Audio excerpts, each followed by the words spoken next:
OC Chakaria থানা, জানো এর ব্যাপারে?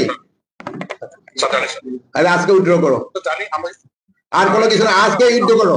চকরিয়া থানার ওসি বর্তমান এই যে কক্সবাজার জেলার চকরিয়া থানার ওসি মঞ্জুর কাদের ভুইয়া, তার বিরুদ্ধে 2 দিন আগে ঝাড়ু জুতা মিছিল হয়েছে। তার বিরুদ্ধে ইতিমধ্যে 3টা মামলা হয়েছে। সাংবাদিক নির্যাতনের মামলা হয়েছে, ইভেন মারার মামলা হয়েছে, তারপরে তার বিরুদ্ধে নারী নির্যাতনের মামলা হয়েছে। 4-5 হাজার মানুষ গত 2 দিন আগে তার বিরুদ্ধে ঝাড়ু জুতা মিছিল করেছে।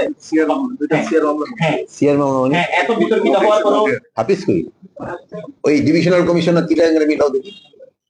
স্যার, এত বিতর্কিত হওয়ার পরও একজন যে উদ্যোক্তা কর্তৃপক্ষরা তার বিরুদ্ধে যে কোনো ব্যবস্থা নেয়নি এবং তার যে সাংবাদিকদেরকে ধরে নিয়ে গিয়ে একটানা থেকে আরেকটানা নিয়ে গিয়ে রাতের বেলায় যে নির্যাতন করছে স্যার, হেফাজত নির্যাতন নিবারণ আইনে মামলা হয়েছে স্যার তার বিরুদ্ধে, এবং তার বিরুদ্ধে মারার মামলা হয়েছে। তাহলে আজকে উইথড্র করবে? হ্যাঁ স্যার। হ্যালো, আসসালামু শোনো, ওই ডিআইজি সরি ওসি চকরিয়া থানা, জানো এর ব্যাপারে? আরে আজকে উইথড্র করো, আর কোনো কিছু না, আজকে উইথড্র করো, বুঝতে পারছো? আজকে উইথড্র করে দাও।